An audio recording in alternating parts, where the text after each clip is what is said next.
வணக்கம் நண்பர்களே. கார்த்தி ரேவதி சீரியல் செம பரபரப்பாக போயிட்டு இருக்குன்னே சொல்லலாங்க. பரபரப்பான கட்டத்தில் நம்ம பரமேஸ்வரி பாட்டி வீட்டுக்குள்ளே தீபாவதி நோண்டி நொங்கு எடுக்க ஆரம்பிச்சிட்டாங்க. பரமேஸ்வரி பாட்டி வீரோக்குள்ளே மறைச்சிட்டு இருந்த அந்த ஃபோட்டோவை எடுக்கிறாங்க தீபாவதி. அதாங்க நம்ம ராஜ சேதுபதியோட நம்ம ராஜா பரமேஸ்வரி பாட்டி இவங்க 3 பேரும் எடுத்துக்கிட்ட ஃபோட்டோ. அந்த ஃபோட்டோவை பரமேஸ்வரி பாட்டி நம்ம சாமுண்டேஸ்வரி குடும்பத்துக்கு கண்ணில் பற்றக்கூடாது அப்படின்னு முந்தி மறைச்சி வச்சுருப்பாங்க. அந்த ஃபோட்டோவை தான் தீபாவதி இப்போ எடுத்து பார்த்து அப்போது நம்ம சாமுண்டேஸ்வரி அனுப்பி தந்த அந்த மாப்பிள்ளையோட ஃபோட்டோ இதுதான். அப்போது உண்மையாகவே ராஜசேதுபதியோட பேரன் தான் இந்த ராஜா அப்படின்னு உண்மையை தெரிஞ்சுக்கிட்டு அதிர்ச்சியில் நிற்கிறாங்க.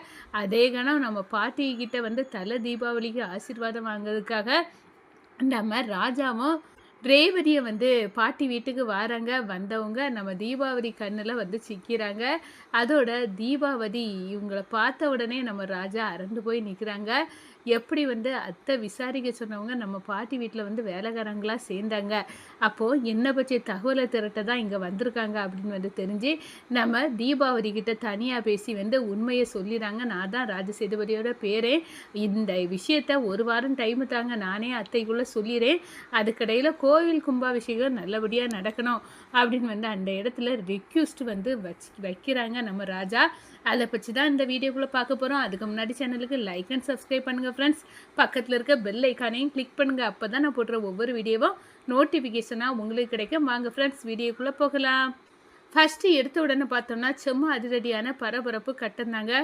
நம்ம கார்த்தி மாப்பிள்ளை வெடியை வெடிக்க போகிறாங்க. சந்திரகலா தெரிச்சு ஓடுறாங்க. எப்படியே இந்த வெடி வெடிச்சதோ இந்த டிரைவர் பையன் ராஜா சிதற போகிறான். நம்ம பக்கத்தில் நின்னா நம்மளையும் தாக்கிறோம் அப்படின்னு ஓடுறாங்க. அக்கா எனக்கு ஒரு முக்கியமான ஃபோன் கால் வருது, நான் வெளியே போய் பேசிட்டு வரேன் அப்படின்னு சொல்லிட்டு சந்திரா தலை தெறிக்க ஓட்டம் முடிக்கிறா. நம்ம ராஜா கிங்கு கணங்க கொளுத்துறாங்க. அது அழகாக மேலே போய் வெடித்து ஐ லவ் யூ ரேவதி அப்படின்னு வருது. இதை பார்த்து சந்தோஷப்படுறாங்க ரேவதி. அது உடனே நம்ம சந்திரா பார்க்கா மேலே வெடிக்குதே, இது சூப்பராக இருக்க, உண்மையிலே நம்ம வச்ச நாட்டு வெடிகுண்டு ஏன் வெடிக்காமல் போச்சு அப்படின்னு பயங்கரமாக திக்கு முக்காடிறாங்க. அதே கணம் பார்த்தோன்னா சிவனாண்டி கால் பண்ணுறாரு நம்ம சந்திரகலாக்கு. என்ன சந்திரா, நாட்டு வெடிகுண்டு வெடித்து செதறிச்சா? அந்த டிரைவர் பையன் சுக்கு நேரம் இந்த நேரம் செதறியிருப்பானே அப்படின்னு சொல்லாங்க. இல்லைங்க, நல்லபடியாக வெடிச்சு அது ஐ லவ் யூ அப்படின்னு வந்துச்சுங்க. அக்கா வாங்கின மாப்பிள்ளை வெடியாட்டம் வெடிச்சிட்டு அப்படின்னு சொல்ல நேரம் நாட்டு வெடி கொண்டு வேலையை காட்டலைங்க அப்படின்னு சொல்கிறாங்க. இதை கேட்டதும் அரண்டு போகிறாங்க சந்திரா. எப்படி அது மாறிடுச்சு ஒன்றும் புரியலையா அப்படின்னு சொல்ல நேரம் தான் நம்ம மயிலு கிங்கு கணங்க வராங்க. கூடவே ராஜாவும் வராங்க. நம்ம முத்துவேலோட சேனை காட்டி, இந்த பாரு இந்த சேனு யாருக்கூடதுன்னு உனக்கு நல்லாவே தெரியும், இந்த வெடியை மாற்றி வச்சது யார், அந்த முத்துவேல் தானா அப்படின்னு கேட்குறாங்க நம்ம ராஜா கிட்ட. இதை கேட்டு நம்ம ராஜா சந்திரகலாட்ட கேட்குறாங்க. இதை கேட்டதான் சந்திரா ஆடி போகிறாங்க. இந்த டிரைவர் பையன் நம்ம முத்துவேல் மாமா அந்த வெடியை மாற்றி வச்சதை எப்படி கண்டுபிடிச்சிட்டாரு அப்படின்னு நினைக்க நேரம் சேனை எடுத்து காட்டுறாங்க. இந்த பாருங்கள், இது முத்துவேலோட சேனுன்னு எனக்கு நல்லாவே தெரியும். எப்படி வெடி இருக்க ரூமுக்கு இந்த செயின் வந்துச்சு அப்படின்னு நோட்டம் விட நேரம் தான் கண்டிப்பாக இது முத்துவேலை நீங்கள் சொல்லி தான் அழைச்சிட்டு இந்த மாப்பிள்ளை வெடியை மாற்றி வச்சிருக்கலாம் அப்படின்னு தோணிச்சு. பார்க்க நேரம் கரெக்டாக நாட்டு வெடிகுண்டை கண்டுபிடிச்சி நான் மாற்றி அதே மாப்பிள்ளை வெடியை வச்சுட்டேன். ஆனால் உங்களை சும்மா விட போடலை. இப்போ என் கையில் இந்த முத்துவேல் கிடச்சானா தொலியை உரிச்சிருப்பேன் அப்படின்னு அந்த இடத்துல நம்ம ராஜா அப்படியே கிங்கு கணக்காக சொல்கிறாங்க. முதல்ல இந்த சந்திராவுக்கு பலார் வைக்கணும் சின்னத்தைக்கு, இவங்க சொல்லி தான் இந்த முத்துவேலே வந்திருப்பா அப்படின்னு சொன்னாங்க. ஐயோ எனக்கு ஒன்றும் தெரியாது அப்படின்னு எஸ்கேப் ஆகிறாங்க நம்ம சந்திரகலா. இந்த சைடு பார்த்தோன்னா நம்ம தீபாவதி நம்ம பரமேஸ்வரி பாட்டி வீட்டில் வீரோவை அலச ஆரம்பிச்சிட்டாங்க. அப்போ தான் வீரோயில் மறைச்சி பாட்டி வர யார் கண்ணிலையும் படக்கூடாது அப்படின்னு ராஜ சேதுபதி தாத்தா அதோட பரமேஸ்வரி பாட்டி கூட நம்ம ராஜா எடுத்துக்க அந்த புகைப்படத்தை மறைச்சி வச்சுருந்தாங்க. அதை பார்க்குறாங்க. அப்போ சரிதான், சாமுண்டேஸ்வரி சந்தேகப்பட்டது சரிதான், இது சாமுண்டேஸ்வரியோட மாப்பிள்ளை. அப்போ இவங்க கூட இந்த ஃபோட்டோயில் இருக்காருன்னா ராஜ சேதுபதியோட பேரன் தான் இந்த ராஜா அப்படின்னு உண்மையை தெரிஞ்சுக்கிட்டு அப்படியே பேரஞ்ச கணக்காக நிற்கிறாங்க. இந்த தகவலை இப்போவே நம்ம சாமுண்டேஸ்வரி கிட்ட சொல்லணும். நம்ம வந்த வேலை முடிஞ்சு போச்சு அப்படின்னு அப்படின்னு வந்து நினைக்கிறாங்க. ஆனால் அந்த நேரம் தான் நம்ம பரமேஸ்வரி பாட்டிக்கிட்ட ஆசீர்வாதம் வாங்கணும் தலை தீபாவளிக்காக அப்படின்னு வந்து நம்ம ராஜாவும் ரேவதியும் பாட்டி வீட்டுக்கு வராங்கங்க. இங்கே தீபாவளியை பார்த்து அரண்டு போய் நிற்கிறாங்க. ஆனால் தீபாவளியை பார்த்து நம்ம பரமேஸ்வரி சொல்கிறாங்க, இந்த பாரு ராஜா, இந்த பொண்ணு சாப்பாட்டுக்கு வழி இல்லாமல் மயங்கி விழுந்து கிடந்து நான் தான் நம்ம வீட்டில் வந்து சமையல் வேலையும் செய்துட்டு இங்கே இருக்கட்டுமேனு இங்கே கூட்டிகிட்டு வந்தேன் அப்படின்னு வந்து அந்த இடத்துல சொல்லுறாங்க. இதை கேட்டவுடனே பார்த்த உடனே நம்ம தீபாவதி நம்மளை பற்றி விசாரிக்க தான் அத்தை அனுப்புனவங்க இங்கே வந்து பாட்டிக்கிட்ட என்னை பற்றி விஷயத்தை கேட்க தான் வந்திருக்காங்க. அப்படி எப்படியும் என்னை பற்றி தெரிஞ்சிருப்பாங்க அப்படின்னு வந்து அந்த இடத்துல நம்ம ராஜாவுக்கு தெரியுது.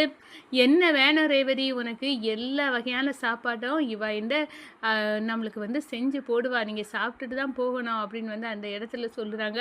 நம்ம தீபாவதியை ராஜா தனியாக வந்து பேசுகிறாங்க. இந்த பாருங்கள், நீங்கள் யார், இந்த பாட்டி வீட்டில் சமையல் வேலை செய்கிறீங்கள, இதை பற்றியெல்லாம் எனக்கு நல்லாவே தெரியும். நீங்கள் என்ன விசாரிக்க தான் வந்து இப்போ எனக்கு அத்தை அனுப்பின ஆள் தான் நீங்கள் அப்படி சொன்னோன்னே இந்த ராஜாக்கு எல்லாமே தெரிஞ்சிருக்கு அப்படின்னு வந்து நினைக்கிறாங்க.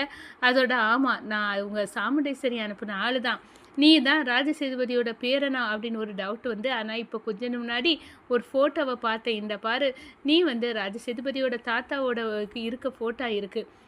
இப்போ எனக்கு நல்லாவே தெரிஞ்சு நீ உண்மையால் சாமுண்டேஸ்வரி சந்தேகப்பட்டது உண்மைதான். நீ வந்து ராஜசேதுபதியோட பேர் அப்படின்னு வந்து நல்ல எவிடன்ஸ் எனக்கு கிடச்சிருச்சு அப்படின்னு வந்து சொல்கிறாங்க. அந்த நேரம் தான் தயவு செய்து இதை இப்போ அத்தைக்கிட்ட நீங்கள் சொல்லிடாதுங்க, சொன்னால் எல்லாமே கெட்டு குட்டி சோறாக போயிடும்.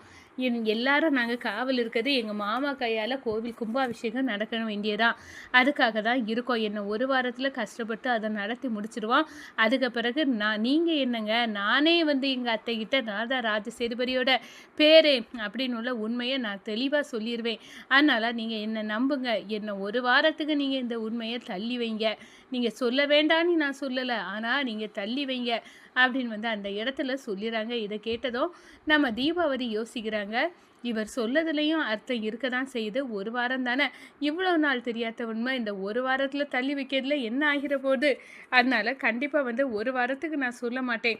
நீங்கள் அதுக்குள்ளே நீங்கள் வந்து கண்டிப்பாக கோவில் கும்பாபிஷேகத்தை நடத்தி உங்கள் வாயாலேயே நீங்கள் உண்மையை சொல்லிடுங்க சாமுண்டேஸ்வரிகிட்ட. அப்போது உங்கள் மேலே இருக்க கோபம் சாமுண்டேஸ்வரிக்கு குறைய வாய்ப்பு இருக்குது அப்படின்னு வந்து நம்ம தீபாவதி சொல்கிறாங்க. நானும் நிறைய இடத்துல விசாரித்து பார்த்தேன், நீங்கள் பெரிய மல்டிநேஷ்னல் கம்பெனி, அதான் அபிராமி குரூப்ஸ் ஆஃப் கம்பெனியோட எம்டின்னு எனக்கு நல்லாவே தெரியும். உங்கள் உண்மையான பேர் கார்த்திகேயன், நான் தான் ஆதார் கார்டெல்லாம் வந்து கேட்டேன், எல்லாமே எனக்கு தெரியுங்க அப்படின்னு வந்து அந்த இடத்துல சொல்லி நம்ம தீபாவதியை பேசி நைஸாக பேசி நம்ம ராஜா வந்து உண்மையை இப்போதைக்கு சொல்லாதுங்க. ஒரு வாரத்துக்குள்ளே எப்பேற்பட்டாது இந்த கோவில் கும்பாபிஷேகத்தை நடத்தி முடிச்சிடணும், நம்ம மாமா கையால் தாத்தாவோட ஆசையை நிறைவேற்றணும் அப்படின்னு வந்து அந்த இடத்துல வந்து நம்ம ராஜா வந்து நினைக்கிறாங்க. அதோட வந்து தீபாவளி கொண்டாட்டம் வந்து தலை தீபாவளி நம்ம ரேவதி ராஜாக்கு கையை பிடிச்சி நான் வந்து நினச்சி பார்க்காத அளவுக்கு சந்தோஷமாக தீபாவளி அமைஞ்சிட்டு ராஜா அப்படின்னு வந்து அந்த இடத்துல சொல்லி ராஜாவை கெட்டி பிடிக்கிறாங்க.